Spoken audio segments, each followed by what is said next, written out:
Muy bien. Gracias, Eduardo. Seguimos con la serie de los encuentros de diferentes personas con Jesucristo. Y esta noche quiero abordar el tema de los que se encontraron con Jesús después de su resurrección. Después de la resurrección de Jesús, Mateo, Marcos, Lucas y Juan mencionan 6 diferentes ocasiones cuando Jesús estuvo frente a diferentes personas. Pablo menciona otro caso, pero no lo estoy tomando en consideración esta noche. Al prepararme para este mensaje esta noche, este estudio, pensé que podría desarrollarlo en una vez. Y al desarrollar el estudio me di cuenta que esto me va a llevar dos o tres veces. Así que lo que voy a darles esta noche es apenas la introducción a este tema que he titulado Jesús ha resucitado. Y como resultado todo cambió. Todo cambió. Esas 6 ocasiones aparecen ahora en la pantalla cuando Jesús apareció con diferentes personas. Primero las mujeres, que fueron las primeras que se encontraron con Jesús, para su gran sorpresa, después de resucitar. Luego 2 discípulos en el camino a Emaús, que no lo reconocieron hasta que él mismo se dio a conocer a ellos. Luego a 10 de los apóstoles, sin la presencia de Tomás. Y en las últimas 3 ocasiones, Jesús apareció a los 11 apóstoles. Claro, por supuesto, Judas Iscariote ya no estaba entre ellos, por eso que eran 11 en vez de 12. Este conjunto de encuentros señala la gran importancia de la transición en la misión de Jesucristo frente a sus discípulos.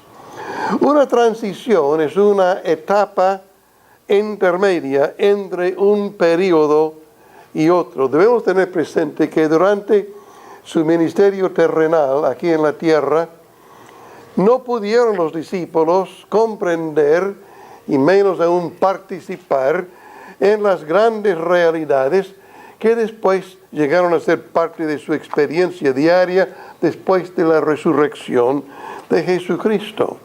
Ahora, después de la resurrección, es muy importante que Jesús introduzca a los seguidores de Él a esta nueva situación, nuevo marco, nueva economía de Dios, nueva manera de obrar que vamos a ir señalando en el desarrollo de este estudio. Durante su ministerio terrenal, Jesús enseñó principalmente sobre el gobierno, o sea, el reino de Dios, el gobierno benévolo de Dios, y lo ilustró con prodigios, milagros de sanidad y la expulsión de demonios para mostrar su poder sobre el poder de Satanás. Pero los líderes religiosos encumbrados se sintieron amenazados por Jesús, pues no estuvieron dispuestos a dejar sus tradiciones para reconocer a Jesús como el prometido Mesías. Tramaron un complot para lograr que el mismo gobierno romano lo condenara a muerte por crucifixión, porque los judíos, por ser un pueblo sujeto al imperio romano, no pudieron ejercer la pena capital. Entonces tenía que ser los romanos. Así que ellos confabularon una serie de cosas para que el gobierno romano lo condenara. Aún así, las Escrituras señalan con mucha claridad que todo esto se desarrolló por el predeterminado consejo de Dios, porque Dios estaba llevando a cabo un propósito maravilloso para nuestra redención. Así que todo lo que Jesús sufrió fue registrado en las crónicas del Imperio Romano como la pena, la ejecución de un criminal, de un hombre culpable de sedición. Pero en las crónicas de Dios, Jesús estaba llevando sobre la cruz nuestros pecados, nuestra rebelión, la causa de nuestro alejamiento de Dios para acercarnos a Él. Eso fue lo que Pedro anunció en su breve mensaje en el día de Pentecostés. En realidad Jesús no murió como víctima de la justicia romana, sino como el Cordero de Dios ofrecido en el Calvario para liberar a la raza humana de su esclavitud al pecado y la muerte. Todo esto se comprueba por su resurrección de entre los muertos al tercer día después de su muerte en la cruz. Por lo tanto, estos dos eventos, la muerte y la resurrección con poder, constituyen un fundamento o el fundamento del mensaje del Evangelio por el cual Dios ofrece salvación a los seres humanos. En las Escrituras, cuando habla de la obra de Cristo, comprende tanto su muerte como su resurrección, su ascensión y su coronación en el cielo. Todo esto constituye la obra de Cristo y los beneficiados somos nosotros, los seres humanos que seguimos a Cristo. Ahora bien, una cosa es vivir estos tremendos eventos como testigos en medio de las perplejidades del entorno de su mundo, como es el caso de los primeros discípulos y los apóstoles. Otra cosa es entender su enorme significado cósmico y espiritual en términos de la realización del eterno propósito de Dios. Es esencial para que nos orientemos como cristianos, que comprendamos las tremendas consecuencias de la obra de Cristo en términos cósmicos y espirituales y no solo en cuanto al hecho físico. Pero el hecho de que esto sucedió en un lugar específico, en una fecha específica, por situaciones específicas, es una parte sumamente importante. Esto no es fábula. Esto no es simplemente una historia más. Esto es realidad que sucedió tal como cualquier otro criminal que fuera ejecutado. Pero tiene enormes consecuencias. Ahora bien, hablamos de esta transición. Yo quiero ser claro cuando hablo de la transición. Los discípulos ya no pueden seguir actuando como si Jesús estuviera con ellos, como cuando Jesús estuvo con ellos durante 3 años. Tienen que actuar de una manera diferente. Jesús ya no está con ellos. Ellos no conocieron la guía del Espíritu Santo. Ahora la clave de todo su desarrollo es la guía del Espíritu Santo. Hay muchas cosas que cambian. Por eso dije en el título, todo cambió con la resurrección de Cristo. Y los discípulos necesitan orientación, o podríamos decir reorientación. Y de eso vamos a hablar ahora. Pues encuentro varios elementos. Les voy a nombrar 8 elementos que identifican esta transición. Y eso va a ser el tema esta noche. Primero, esto les dio un fundamento sólido, absolutamente firme, que no cambia nunca más. Con la muerte y la resurrección de Jesucristo, el Evangelio tiene base sólida, base histórica, base eterna, base espiritual, de modo que nadie tiene que pedir disculpas cuando comunica el Evangelio. Es la verdad de Dios. la verdad eterna y la verdad histórica. Es un tremendo fundamento. Cuando Jesús declaró, después de sufrir terriblemente la tortura, las penas de la crucifixión, dijo, todo se cumplió. Todo se cumplió. Ya está. En efecto, estaba diciendo, no falta nada ahora para la realización de la obra de redención. Uno puede acercarse a Dios con plena confianza porque Jesús abrió el camino. Dios no puede reclamar de nadie un paso más, sino reconocer el valor de lo que hizo Cristo en la cruz y en la resurrección. Es necesario entonces que a partir de ahora los discípulos entienden y asimilen el tremendo significado de la muerte y resurrección de Cristo Jesús. Una de las cosas más elementales, más básicas que todos debemos aprender desde el momento que nos entregamos a Cristo Jesús es ¿por qué murió? ¿Por qué resucitó? ¿Y qué significa para nosotros? Jesús murió por ti y por mí. Jesús murió por su gran amor por nosotros y por toda la humanidad. De tal manera amó Dios al mundo que ha dado a su Hijo unigénito, que entregó su vida en el Calvario para salvarte a ti y a mí. ¡Qué tremendo que es eso! Y resucitó de entre los muertos para comprobar que fue aceptado el sacrificio de Cristo ante el trono de Dios y que resucitó con poder. Entonces el Evangelio tiene una base absolutamente sólida, eterna, para su proclama. Por lo tanto, es el centro de enfoque para el mensaje que los discípulos ahora tienen que comunicar al mundo en derredor. Y ese mensaje es lo mismo hoy que hace 2000 años cuando los primeros apóstoles comenzaron a predicar el Evangelio.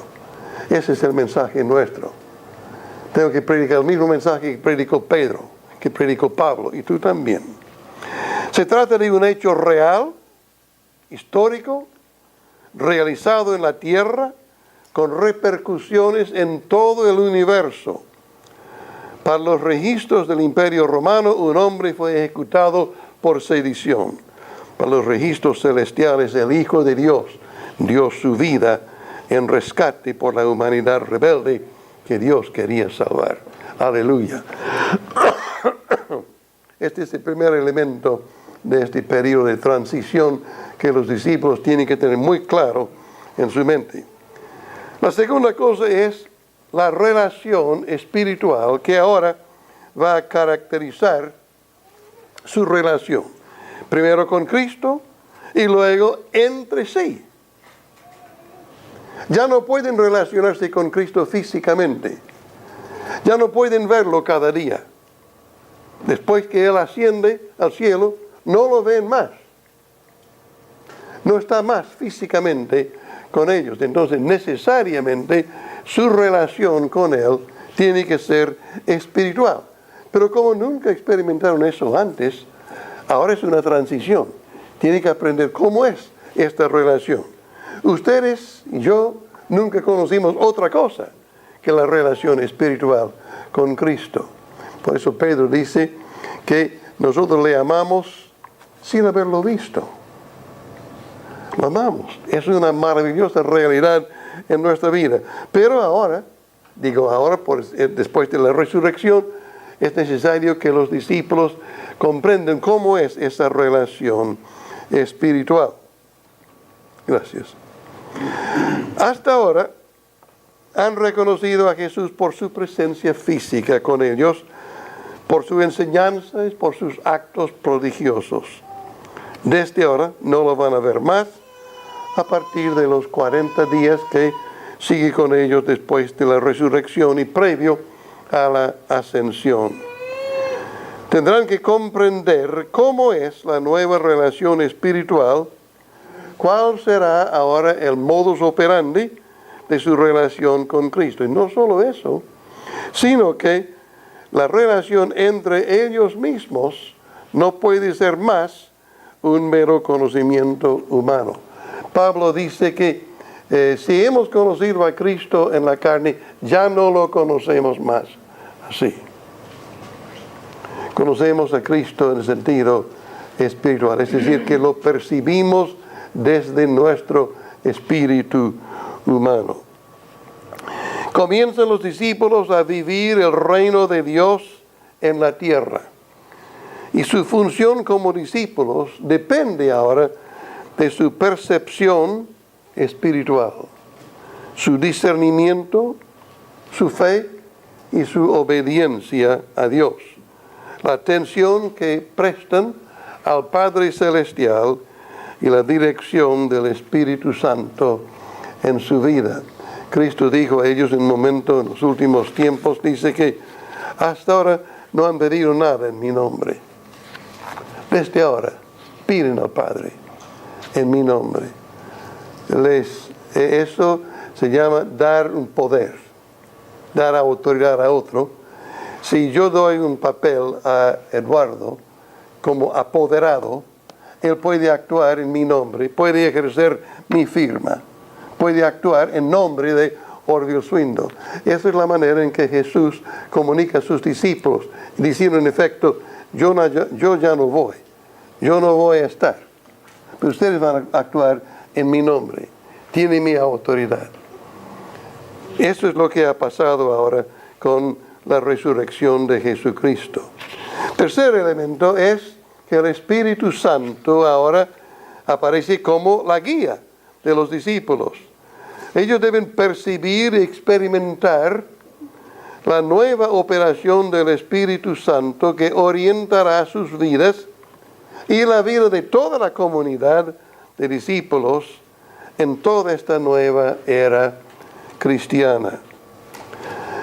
En el Evangelio de Juan encontramos varios capítulos, desde 13 al 16, donde Jesús da una enseñanza intensiva sobre cómo van a relacionarse con Él de allí en más y cómo va a ser el ministerio del Espíritu Santo.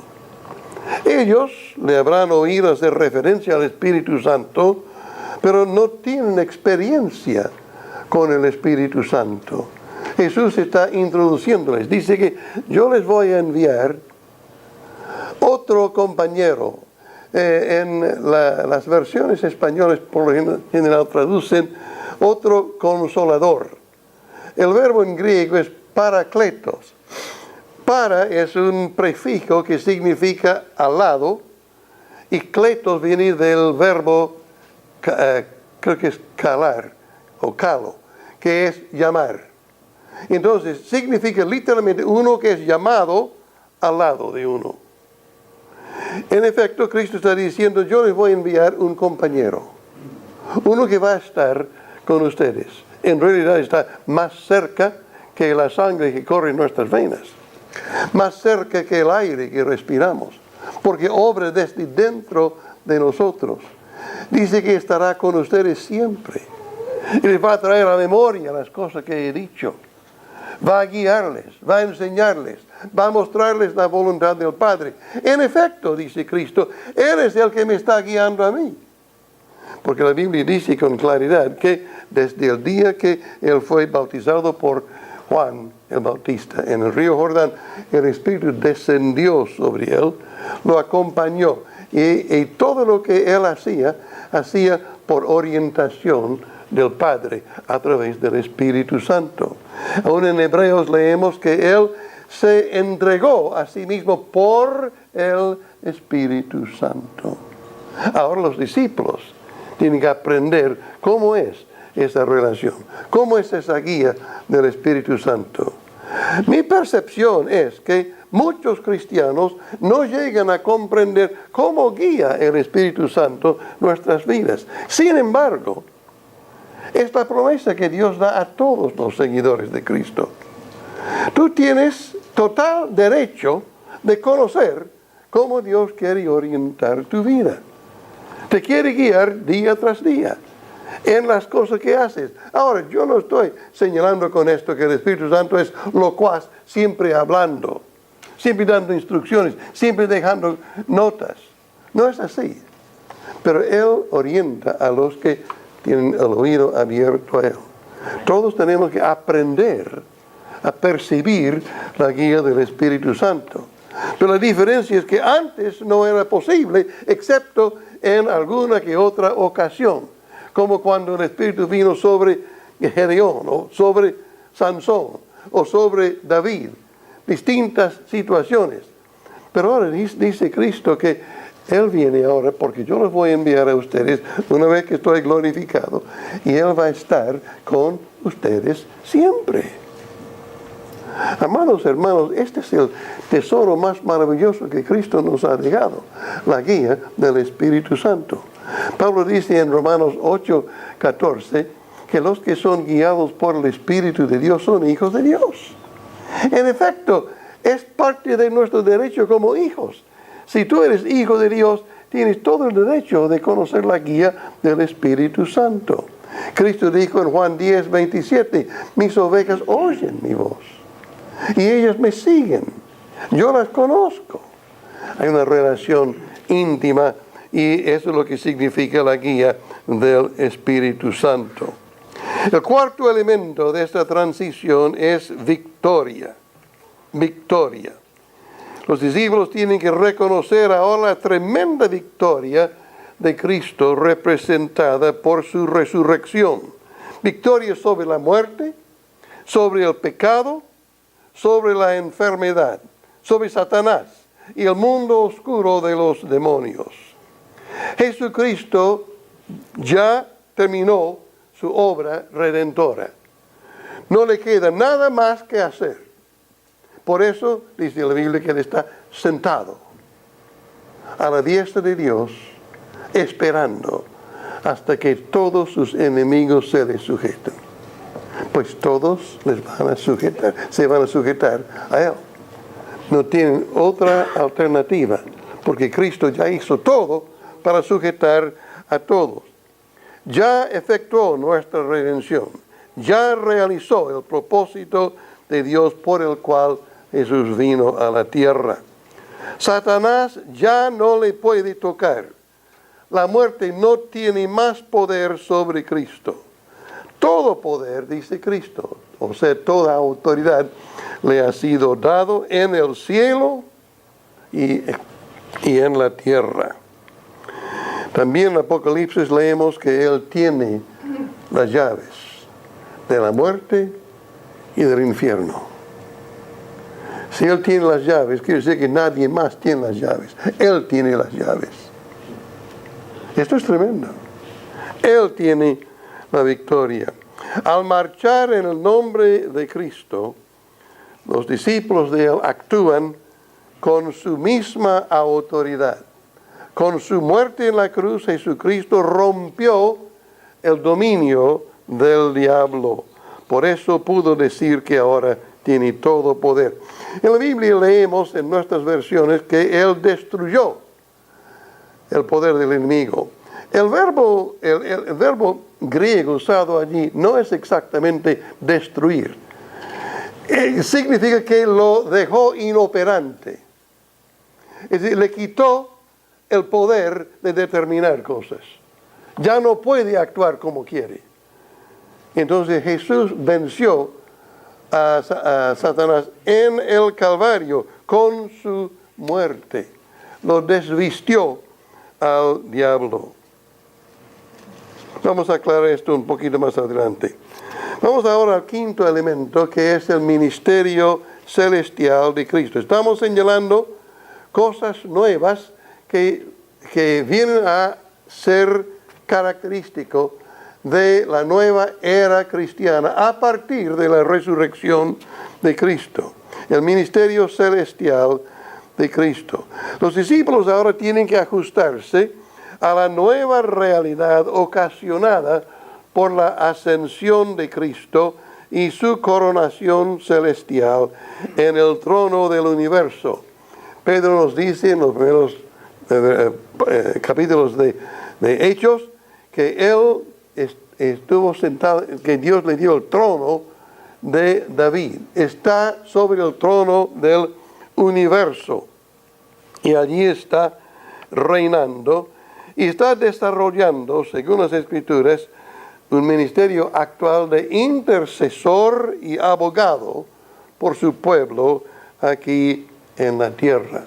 Vale decir que desde su sitio celestial, seguro, Jesús intercede por los suyos que aún viven en el mundo corrompido y los representa ante el Padre soberano y todopoderoso.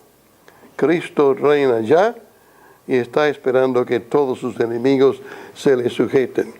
A veces nos sentimos muy solos, como si estuviéramos luchando solo, pero tenemos que recordar que Él está intercediendo por nosotros. No hay nada que le pase desapercibido. Él sabe cuando te sientes solo, cuando te sientes abatido. Él entiende perfectamente esto y te sostiene por su intercesión desde su sitio allí en el cielo. Aleluya. El sexto elemento que caracteriza este nuevo tiempo es el bautismo en el Espíritu Santo. Ahora en el día de Pentecostés los discípulos deben experimentar el bautismo en el Espíritu Santo para comprender y participar activamente en la dimensión espiritual de la iglesia y del reino de Dios. Esta irrupción divina y fundamentalmente espiritual comunica gracia y poder a los discípulos de Cristo para poder realizar su vocación como luz, como sal, como mensajeros de Dios en este mundo. Este bautismo es su iniciación a la esfera espiritual, donde colaboramos en una fascinante danza con Dios. En estos días estoy leyendo un libro muy interesante, escrito por personas del ministerio que están en la iglesia reformada y algunos en la iglesia presbiteriana, es decir, no pentecostales. Pero se llama, el título, traduzco al español, dicen el crecimiento de la iglesia en el poder del Espíritu Santo. Y hablan de nuestra relación con Dios como una danza. Uno de los autores del libro dice que hace un tiempo, unos años atrás, él y su esposa comenzaron a estudiar fueron a tomar lecciones en ballroom dancing. ¿Cómo dicen? Danza de salón. ¿Ah? Danza de salón. Danza de salón. Lo interesante de esto es lo que aprendieron de esto, porque él, este hombre, el autor, con su esposa, aprendieron a moverse con el ritmo de la música entre sí, porque la danza es una participación donde los dos tienen que percibir lo que el otro está viviendo y moverse al son, el ritmo de la música. Y dice que se han dado cuenta que así es nuestra relación con Dios. Es una danza delicada, donde Dios es el que inicia el movimiento y aprendemos a seguir. Como hace la mujer cuando danza con su compañero, el varón, en la danza. Yo nunca fui gran danzante. Alguna que otra vez en mi juventud aprendí a bailar un poco, pero me sentí tan torpe que no seguí con la cosa. El asunto es ¿No que... puedes ir a bailando con un sueño? ¿Ah? ¿No puedes ir a bailando por un sueño? Pero es interesante, la verdad es que me fascina esta figura con respecto al aprender a cooperar con Dios. ¿Por qué? Dios no hace las cosas sin nosotros. Hace lo que quiere hacer con los seres humanos. Todos tenemos cierta torpeza. No sabemos seguir exactamente como debemos. A veces nuestros movimientos no responden exactamente a Él. Él quiere una cosa y yo no sé si me muevo o no me muevo. Entonces me vuelvo como una madera, ¿no? Hasta que uno aprende a percibir lo que Dios quiere y se mueve con Él, con gracia. Y cuando Dios hace la cosa y yo estoy con Él haciendo la cosa, me resulta fácil, ¿no es cierto? No hay esfuerzo, porque es todo un movimiento como una danza. Nosotros observamos una pareja que danza y parece un movimiento tan suave, tan graciosa, y pensamos, pero qué interesante cómo se mueven allí. Parece que uno sabe exactamente lo que el otro sabe, pero no es que han practicado todo esto, es que se han sensibilizado para que puedan percibir inmediatamente lo que el otro quiere. Esto es lo que Dios quiere hacer en nosotros. Y para eso nos envía el bautismo del Espíritu Santo. El bautismo del Espíritu Santo no es para enviarse una sensación de electricidad en la espalda.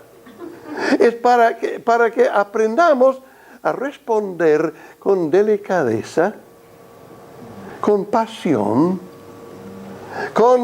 de manera instantánea a lo que obra el Espíritu Santo. De pronto estamos haciendo algo y sentimos ese impulso celestial. Haz esta otra cosa.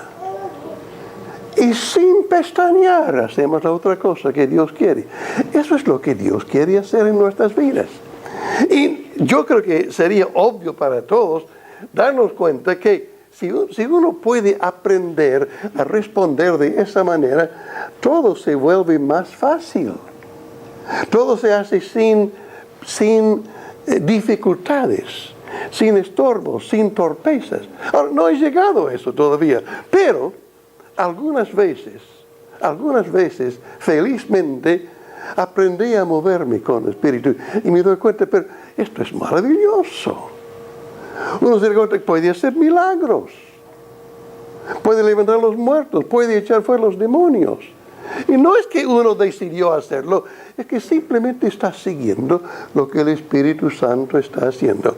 Y yo les digo, hermanos, yo anhelo profundamente que podamos llegar a ser una congregación que responde a ese mover del Espíritu de tal modo que cuando Él sopla, nosotros seguimos.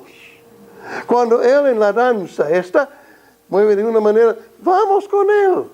No seguimos insistiendo ni entorpeciendo la cosa, sino como Dios quiere. ¿Me estoy haciendo claro? Totalmente, amén. Ahora, esto requiere paciencia, requiere aprendizaje, requiere tiempo, requiere disposición. Pero todo esto es posible, porque esto es lo que Dios quiere hacer. Dios te quiere hacer a ti sensible al Espíritu Santo, para que dances con Él como Él quiere. ¿No es cierto? Y tú puedes hacerlo. Y yo puedo hacerlo. ¿Quiere decir que es algo que se puede practicar? Se puede practicar. Yo recuerdo, tuve la dicha, mi Señor y yo, de tener un pastor en el principio de nuestro ministerio que tenía la gracia profética, digamos, de decir de tanto en tanto, ahora es el momento que ensayemos. Algunos que no se han movido los dones del Espíritu comienzan a moverse, siguen esa percepción que tienes adentro. No van a ser problemas. Si ustedes vayan demasiado lejos, le vamos a frenar, no se hagan problema. Ensayen. ¿Me explico? Nadie aprende a danzar de un día para otro. Pero con práctica, con buena disposición, pienso que todos podemos llegar a movernos con el Espíritu Santo como Él quiere. ¿No es cierto? ¿Puedo decir algo? ¿Sí? Muchas veces pensamos en milagros y sanidades siendo guiados por el Espíritu Santo, pero creo que nosotros necesitamos volver a los primeros rudimentos, Sí. a aprender a testificar por el Espíritu Santo. Volvernos sensibles y sencillos. Yo recuerdo una vez cuando Keith Benson estaba describiendo el caso de Pedro, cuando entró en la casa donde había muerto esta dama que estaba en la cama y nadie más estaba con él en la pieza y Pedro se inclinó al lado de la cama. Y allí Keith comenzó a imaginar cómo sería y sintió el Espíritu Santo diciendo, dígale que se levante. Hable al cuerpo. Y Pedro razonaba seguramente, está muerta. Dígale que se levante. Levántate. Y se levantó. ¿Por qué? Porque Dios dijo, este es el momento. La cuestión es determinar qué es lo que Dios está haciendo. ¿Cuándo es el momento de Dios? Uno no puede ir programando, elaborando estrategia para eso. Pero si podemos aprender a ser sensible a la voz del Señor, todo es posible. Todo es posible. Tú puedes ser también un obrador de milagros si aprendes a ser sensible a Dios. Yo no voy a enseñar ninguna clase sobre cómo hacer milagros, pero sí quisiera que todos aprendiéramos a seguir cuando el Espíritu Santo nos va llevando. ¿Cómo aprendemos esto? Todos nosotros hemos tenido alguna experiencia con el Espíritu Santo que susurra a nosotros diciéndonos, di tal o cual cosa, o habla con fulano, o haz esto, o para lo que estás haciendo. Y nosotros torpes seguimos lo que estamos ya acostumbrados a hacer. Tenemos que aprender a parar, decir, Señor, ¿cómo era? Reconoce, Señor, que yo soy torpe, pero yo quiero aprender. Amén. Y el Señor nos va a animar. A mí me ha animado muchas veces. Lánzate, lánzate. Así tenemos que movernos. Para eso viene el Espíritu Santo. Tenemos que entender que el bautismo del Espíritu Santo es absolutamente esencial. Jesús dijo a los suyos antes de esta experiencia, en Lucas 24, no se muevan de Jerusalén. Ustedes van a tener que llevar el Evangelio a todo el mundo, pero ahora no se muevan de Jerusalén hasta estar investidos del poder de lo alto. Porque eso es lo que hace posible la expansión misionera. La expansión misionera es imposible, aparte de la operación del Espíritu Santo. O cuando menos, se vuelve terriblemente difícil.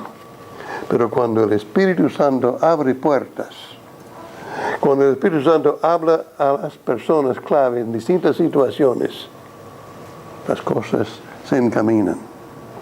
Los autores del mismo libro que estoy leyendo hablan de momentos kairos. Estoy explicando a mi Señor un poquito sobre el significado de esta palabra. Hay dos palabras en griego que se traducen como tiempo o como manera de marcar el tiempo. Uno es cronos y otro es kairos. Cronos es la medición del tiempo en días, momentos, años, segundos, tantos minutos, tantas horas, tantos días. Esto es cronos. De ahí tenemos nuestros cronómetros, la cronología de un evento. Habla del tiempo para que ciertas cosas sucedan. Kairos es diferente. Kairos se usa en términos, por ejemplo, como que llegó el tiempo. Llegó el momento. Jesús dijo, no ha llegado mi hora aún. Cuando llegó la hora, cuando llegó el momento, eso es Kairos. Y tenemos que entender que Dios manifiesta su propósito con momentos Kairos. Y nos avisa, esto es un momento Kairos.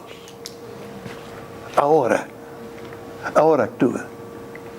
¿Me hago claro? Es un momento Kairos. Tenemos que discernir los momentos Kairos. Cuando yo pienso en mi propia trayectoria, me doy cuenta que han habido momentos Kairos en mi vida. Mi señor estuvo haciendo referencia el otro día a un libro que se llama The Power of Convergence, el poder de la convergencia.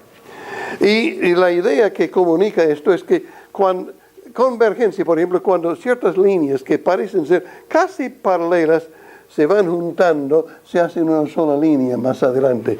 Hay cosas, hay personas, hay eventos que vienen de distintos puntos y en cierto momento convergen, se combinan. Y en ese momento Dios hace una obra. Yo tengo muy presente que en ciertos momentos en mi vida nos encontramos con una persona de manera totalmente imprevista. Y resultó ser un momento kairos. El poder de la convergencia. Distinguimos esas cosas. Para eso vino el Espíritu Santo. Para identificar esos momentos kairos. Esas situaciones cuando Dios dice, este es el momento. Hazlo ahora. No demores. Esto no puede postergar hasta mañana. Esto no sucedió el año pasado. No va a suceder el año próximo. Ahora está sucediendo. Actúa ahora. Es un momento kairos. ¿Me explico? Solo el Espíritu Santo puede enseñarnos estas cosas. Nadie puede tomar un curso para aprender esto. Pero si nos sensibilizamos con un oído espiritual, con un corazón dispuesto, Dios puede decirnos, llegó la hora. Ahora. Y uno se da cuenta que es el momento de actuar, de cortar, de levantar, de iniciar, no antes ni después, ahora. Y en este libro los autores ilustran